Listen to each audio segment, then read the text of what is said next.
Today we're going to talk about your sales touch points, okay? At every single point of the sales process, you have touch points, okay? And, here's a couple of little points we'll put there, whether it's from your social media to the events, the marketing media, phone, billing, invoice, there's all touch points. Now, in some of these areas, you'll be saying, well, I don't have any control, like events or marketing or, the social media, I don't have any control, the billing, I don't have any control. You know what, and I'd say you're right. But look at that and go, what do you have control? You have control of your sales, how you get referrals, or, and in this case I don't ask for referrals, but how do I push for referrals? How do you deal with on the phone? How do you send an email out? Okay? Have you ever thought of that? One thing that really bugs me is when I get an email and not a hello or a good morning or a good afternoon or just a hi is put in front of my name.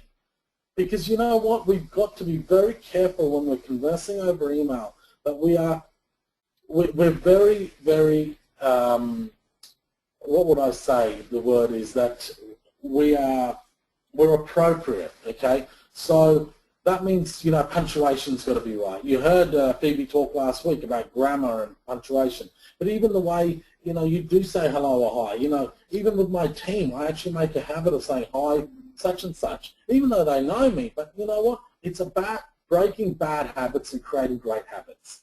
And these are the touch points that make a difference. See, when people want to deal with you and they think you're awesome, and it's just not your product that they want to deal with. It's like it's you they're dealing with as well. They're saying, wow, I'm really happy with this person because they're really giving me a lot more than I've actually asked for, and I don't know what it is, okay? So it could be simple things like it could be just something as simple as saying, giving a thank you card, or the way you write an email, the way you're more considerate and compassionate and empathetic about how they are. That's what they will like, So have a think about that, okay? So Lisa, you've written the question, so referrals come from the connection with me. Yes, you know what? Spot on, Lisa. That's exactly right. Referrals will come from the connection with you. Okay, so here how it works for me, Lisa, is that when I'm never ever worried about a referral, okay? And a lot of sales processes say ask for the referral. So you're sort of thinking, how do I get a referral? So I'll give you an example. I remember we put in our company a number of years ago a computer system, and we spent a sizable amount of money on it. We didn't even know how it worked yet, okay? And there was a major lot of confusions that were being done when it was being put in. And a lot of things that we were not happy with, okay? But we sort of brought it up and said, well, big deal, as long as we can get it up and running, we'll be happy. And when it was up and running, we were probably about 75% happy. I get a call a week after it's being installed, and the guy says to me, oh, so, how's everything? I said, yeah, it's okay, we need a couple of these things done. He goes, yeah, okay, we'll fix that. He goes, anyway, do you have any referrals? And I said, well, hold on a second, we've only not even had this for a week. Actually, we haven't even played around on it yet. How can I give you a referral? He goes, oh, I'm just wondering if you've got anyone that you know. You see, the referral basis didn't work.